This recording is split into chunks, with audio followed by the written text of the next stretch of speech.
नमस्कार, आप देख रहे हैं वॉइस ऑफ एमपी और voice of India TV news channel में आपके साथ दिव्यांश शर्मा। छतरपुर जिले का जिला चिकित्सालय आए दिन मीडिया की सुर्खियों में रहता है। कभी ड्यूटी डॉक्टर्स के ओपीडी में बैठने को लेकर तो कभी अन्य अव्यवस्थाओं को लेकर। वहीं इस बार जो है ताजा मामला जिला चिकित्सालय के आईसीयू वार्ड का है, जहां भीषण गर्मी के बीच मरीजों का हाल बेहाल है। कहने को तो पूरा आईसीयू वार्ड वातानुकूलित है, लेकिन पिछले एक सप्ताह से ऐसे बंद अथवा खराब पड़े हैं, लेकिन जिम्मेदार सुध लेने को तैयार नहीं है। वहीं दूसरी ओर ट्रॉमा वार्ड, महिला वार्ड और बच्चा वार्ड में गंदगी की भरमार है। मरीजों के परिजनों का कहना है कि सिर्फ औपचारिकता के नाम पर कभी कभार सफाई होती है, बाकी यहाँ कोई सुनने वाला नहीं है। यहाँ हम ठीक होने आते हैं लेकिन और ज्यादा बीमार हो जाते हैं।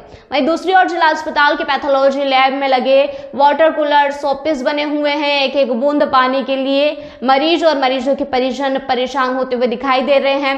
वहीं दूसरी ओर पूरे मामले में सिविल सर्जन डॉक्टर शरद चौरसिया का कहना है कि आईसीयू वार्ड के ऐसे सुधारने के लिए संबंधित कंपनी और ठेकेदार को नोटिस जारी किया गया है। शीघ्र ही सुधार कार्य कराया जाएगा। वहीं दूसरी ओर सफाई व्यवस्था को लेकर उनका कहना है कि सफाई कर्मचारियों को विगत 6 माह से वेतन नहीं मिला, जिस वजह से सफाई व्यवस्था प्रभावित हो रही है। शासन और संबंधित एजेंसियों को नोटिस जारी कर व्यवस्थाएं दुरुस्त करने के निर्देश दिए गए हैं। पूरे मामले में अब देखना होगा कि खबर दिखाए जाने के बाद अस्पताल प्रबंधन और जिला कलेक्टर पार्थ जायसवाल जिला अस्पताल की व्यवस्थाओं को करने के लिए क्या एक्शन लेते हैं। जिला चिकित्सालय के आईसीयू में एसी खराब चल रहे हैं, मरीज परेशान है, हाथों से हवा कर रहे हैं।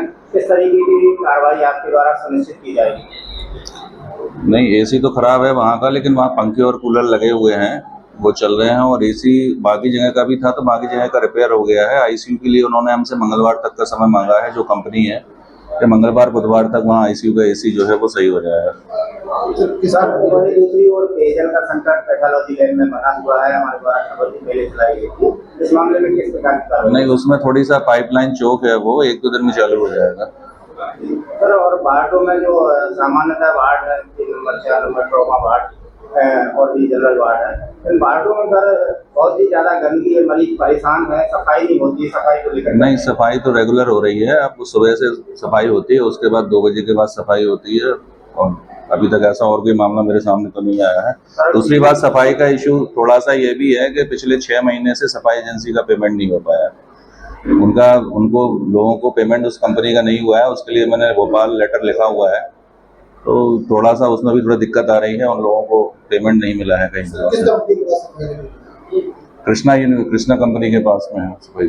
तो सब किस तरीके के प्रयास किए जाएंगे आगामी दिनों में व्यवस्थाएं सुधरे? सफाई नहीं, सभी चीजें होंगी। सफाई तो हो ही रही है। एक्चुअली सुबह से तो एक बार सफाई हो जाती है, दूसरी बार सफाई 2 बजे के बाद होती है। इस वक्त अपन को ऐसा लगता है कि थोड़ी सी गंदगी है। उसके बाद शाम को भी सफाई होती है। सफाई के लिए मॉनिटरिंग रेगुलर की जा रही है, मैटर्न के द्वारा और मेरे द्वारा।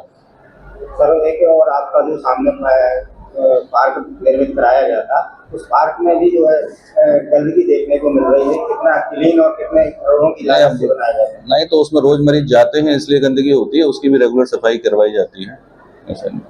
आगामी दिनों में सर बेहतर बनाने की क्या प्रयास किए जाएंगे? मैं अपनी तरफ से पूरी कोशिश कर रहा हूँ। जो भी जहाँ से भी काम ड्यू है उन सभी को पत्र लिखे गए हैं।